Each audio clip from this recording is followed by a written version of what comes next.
Hello बच्चों, कैसे हो आप सभी लोग। आशा करता हूँ कि अच्छे होंगे। तो क्लास 11 की फिजिक्स की बात करते हैं। तो आज हम पढ़ेंगे गति के समीकरणों का निगमन। उसको ग्राफी विधि से भी समझेंगे और कलन विधि द्वारा भी समझेंगे। तो आज मेरा टॉपिक क्या है, सबसे पहले हम कहीं डालेंगे ग्राफी विधि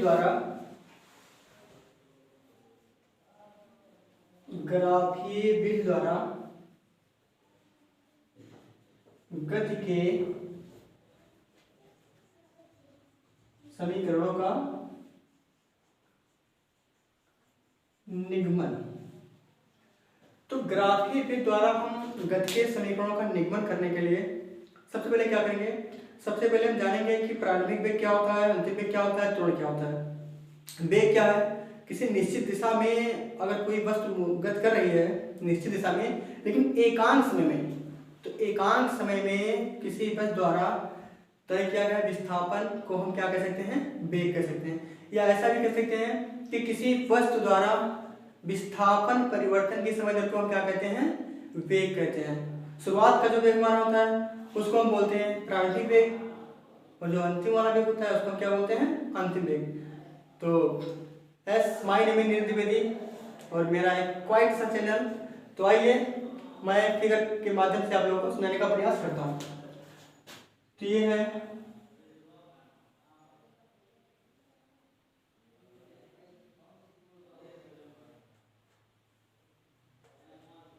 ये मेरा वाई अक्ष, ये मेरा है एक्स अक्ष। ओ ए बी सी और इसको होने वाले डी। तो ग्राफी विधि द्वारा हमको समझना है, ये हमारा क्या है, वेग समय ग्राफ है। ये हमारा क्या है, वेग समय ग्राफ। विस्थापन चिन्ह रहा है, ऊपर क्या हो रहा है, वेग चिन्ह रहा है। तो शुरुआत में हमारा कोई कण है, छोटा सा एक कण है जो कहाँ से मोशन कर रहा है, यहाँ से, जिसको हम ओरिजिन पॉइंट कहते हैं। अगर किसी को भी अगर मोशन करना है, किसी को गति करना है, तो उसको सबसे पहले अपनी ओरिजिन पॉइंट रिक्वायर्ड होती है। क्या होती है, ओरिजिन पॉइंट। तो सबसे पहले हमको क्या करना है, ओरिजिन पॉइंट। तो मेरा कण कहाँ है, ओरिजिन पॉइंट यहाँ पर ओ बिंदु पर मेरा कण है, एक छोटा सा कण है, मान के चलिए एक मच्छर है छोटा सा, वो यहाँ से मोशन करना स्टार्ट करता है, यहाँ से। तो यहाँ से शुरुआत में वो स्टार्ट करता है, तो उसकी मोशन जो होता है, उसका वेग जो होता है वो रहता है हमारा u। शुरुआत का मोशन क्या है हमारा, वेलोसिटी क्या है उसका, u है। तो ये मेरा आयत का फिगर दिख रहा है, आप लोगों को दिख रहा है आयत, जिसके आमने सामने की ऊंचाई क्या होती है, बराबर होती है नहीं होती, बिल्कुल होती है। तो u हो गया, तो ये भी हमारा क्या हो जाएगा, u हो जाएगा। तो t बराबर जब 0 सेकेंड है, मतलब टाइम नहीं चला है रेस्ट पोजीशन पर, तो मान लीजिए उसका वेलोसिटी क्या है, मेरा कण का u है। लेकिन जैसे समय चेंज होता जा रहा है, समय बदलता रहता है, उसका वेलोसिटी भी बदलेगी। अभी मैं बाइक चला रहा हूँ 20 मीटर पर सेकंड के वेग से, फिर चलाऊंगा मैं 40 मीटर पर सेकंड के वेग से, समझ रहे हो ना। देखिए, तो t सेकंड में ये कण मेरा गति करते करते पहुंच गया u वेग से बदल कर क्या हो गया, v हो गया। क्या हो गया, शुरुआत में मेरा वेग u, यहां से यहां तक वेग मेरा क्या हुआ, u। वेग ये से यहाँ ऊपर क्या हो गया, चेंज हो गया, बदल कर v हो गया। इसका मतलब वेग में क्या हो रहा है, चेंजिंग हो रहा है, वेलोसिटी में चेंजिंग हो रही है।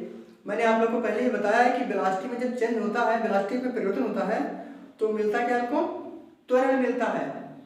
वेग, किसी गतिशील वस्तु के वेग में परिवर्तन की जो समय दर होता है उसको हम क्या बोलते हैं, त्वरण बोलते हैं।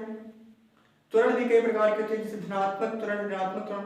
अगर कोई वस्तु का वेग जो है समय के साथ अगर बढ़ रहा है, तो इस प्रकार जो वस्तु में त्वरण उत्पन्न होगा उसको हम क्या बोलेंगे, धनात्मक त्वरण।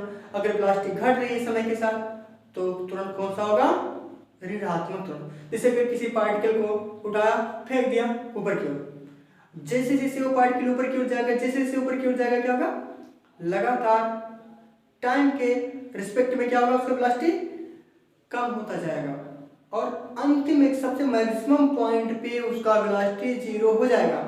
जैसे उसका मैक्सिमम पॉइंट पर वेलोसिटी 0 होगा, तुरंत ही वो नीचे की ओर ग्रेविटेशनल फोर्स की वजह से नीचे की ओर गिरने लगेगा। ठीक, तो वापस आते हैं अपने टॉपिक पर। ये मेरा t समय, u वेग से शुरू हुआ मोशन, फिर v हो गया वेग, तो ये आयत ना, इसकी ये भुजा इसके बराबर होगी, तो ये भी मेरा हो जाएगा t। अब देखते हैं वेग में क्या हो गया, परिवर्तन हो गया। क्या हो गया, वेग में चेंजिंग हो गया। तो वेग में परिवर्तन हुआ, तो यहाँ ये क्या हो गया, वेग में परिवर्तन, मतलब ये मेरा हो गया b माइनस यू। वेग में परिवर्तन क्या हो गया, b माइनस यू। ठीक, तो मानेंगे, माना t बराबर 0 पर कण का वेग क्या है, u, तथा किसी क्षण t पर कण का वेग क्या हो गया, कण का वेग हो गया v। तो हो गया वेग में परिवर्तन, आ गया त्वरण।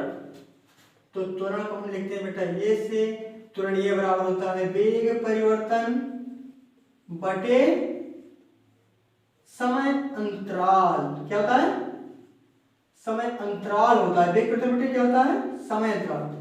तो त्वरण मेरा ये, वेग में परिवर्तन क्या हुआ, b माइनस यू, यहां से वेग में चेंजिंग हुआ b माइनस यू, और समय में परिवर्तन क्या हुआ, अंतिम समय और शुरुआत का समय।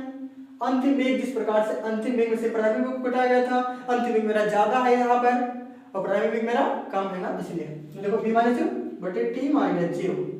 हम जानते हैं b में से u घटेगा, t में 0 घटेगा, t बचेगा, जानते हो ना t कैसी गुणा, गुणनखंड तो बचपन से पढ़ते आए हैं। तो b माइनस यू का 1 से गुणा तो b माइनस यू, ये और t का ये t। क्यों ना हम इसको समीकरण के माध्यम से पक्षांतर करते हैं, b को रोका, यू को उधर भेजा, माइनस वाला चिन्ह होता है उधर जाता है तो क्या होता है, प्लस में होता है। पक्षांतर जानते हो ना, पक्षांतर जब हम माइनस वाला चीज इधर ले जाएंगे तो जाएगा प्लस में। तो b बराबर क्या हो गया, u प्लस ct। गति संबंधी 3 समीकरण होते थे, तो ये हो गया मेरा, ये हो गया गति संबंधी, गति का क्या हो गया, प्रथम समीकरण। क्या हो गया, प्रथम समीकरण हो गया। ये मेरा क्या हो गया, इतने आसान शब्द में ये मेरा क्या हो गया, गति का प्रथम समीकरण। b बराबर u प्लस टी। अगर कण विरामावस्था से हो तो, विरामावस्था के लिए जब कण विरामावस्था से गति शुरू करता है तो क्या होता है, तब क्या होता है, कण का प्रारंभिक वेग, प्रारंभिक वेग क्या होता है, कण का प्रारंभिक वेग u बराबर 0। तो 0 होगा तो क्या होगा, b बराबर 0 प्लस ए टी। इसका मतलब b बराबर ये गुणे t, या कह सकते हैं ये बराबर b बटे t। नोट कर लो, गति का प्रथम समीकरण समाप्त। आसान शब्द में जल्द से इसको नोट करो, इसके बाद फिर नेक्स्ट टॉपिक में शुरू करने जा रहा हूं, गति का द्वितीय समीकरण। तो नोट कर लीजिए, नोट हो गया।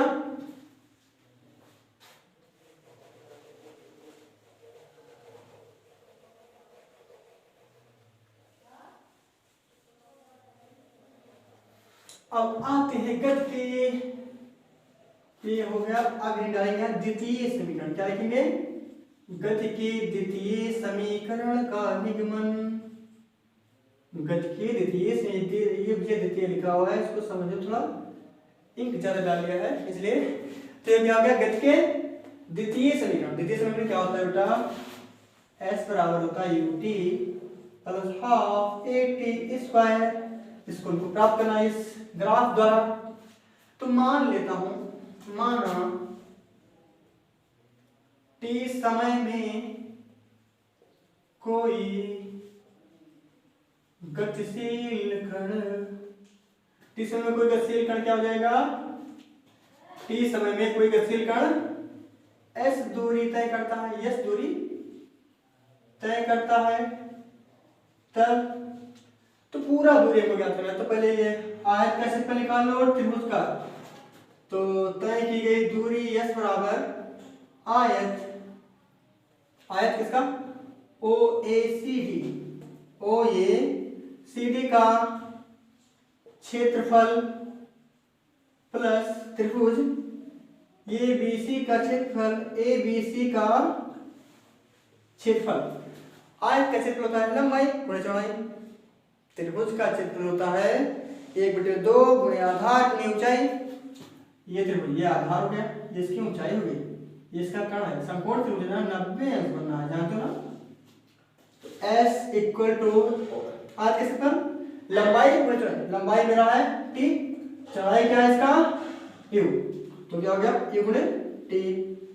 त्रिभुज कैसे प्लॉट होता है, 1/2 गुणे आधार, आधार का ना AC, AC का मान t है, ऊंचाई क्या है b माइनस u, और ये b माइनस u क्या है b माइनस u।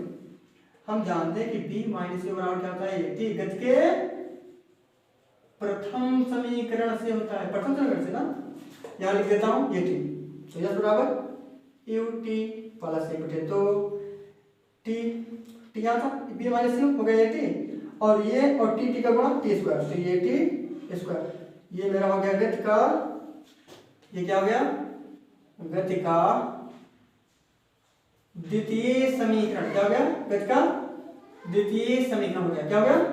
अगर विरामावस्था के लिए, फिर विरामावस्था के लिए u का मान 0 रख दो इसमें बेटा, s बराबर ये पूरा 0, ये हो गया s बराबर 1/2 at स्क्वायर, एक कण के विरामावस्था के लिए समीकरण s बराबर 1/2 at स्क्वायर क्या है, कण के विरामावस्था से अपनी गति को स्टार्ट करता है, तो इसके लिए दूरी का समीकरण या विस्थापन का समीकरण s बराबर हो जाएगा 1/2 at स्क्वायर। प्लीज मेरे प्यारे दोस्तों, अगर ये मेरा वीडियो अगर आपको अच्छा लगा तो इसको please like, subscribe and share with your friend के साथ जरूर करना ऐसा, क्योंकि मेहनत लगता है इतना समझाने में, पढ़ाने में, कम से कम इतना तो ख्याल रखो यार, मजाक मत करो। तो बस इतना समझाया देखो, और इसके बाद फिर आगे इसी से गति का तृतीय समीकरण, गति का, अब मैं समझाने जा रहा हूं गति का तृतीय समीकरण, गति का तृतीय समीकरण, तृतीय समीकरण आसान शब्दों में कैसे, मैं गति के प्रथम समीकरण से ही गति के द्वितीय समीकरण का निगमन कर सकता हूं, कैसे देखो, from equation first v equal to u plus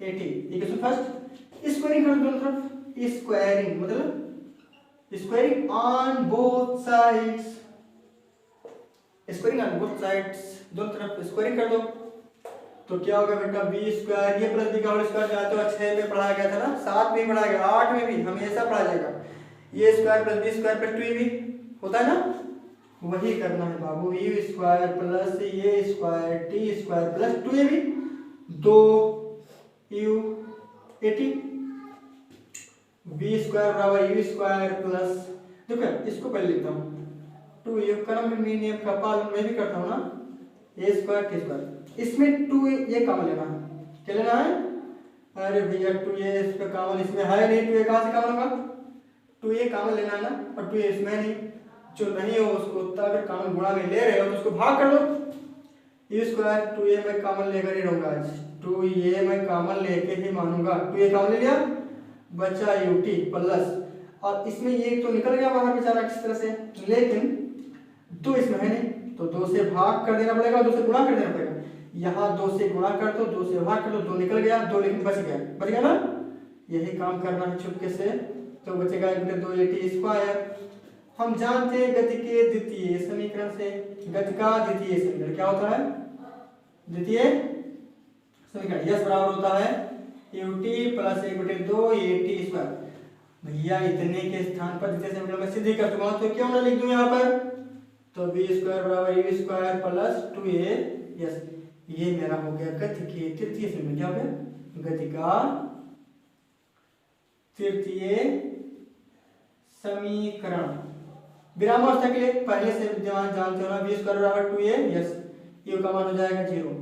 तो इस प्रकार से हमने गति ग्राफीय विधि द्वारा गति के तीनों समीकरणों का निगमन चुटकियों में क्या कर दिया, चुटकियों में कर दिया। अब इससे आसान शब्द में आप नोट कर लो, समझ जाओगे, 9th में रहता है, 11th में रहता है, अगर 9th में हो तो 9th में सीख लो, तो 11th में सीखने की जरूरत ही नहीं पड़ेगी, आया समझे ना।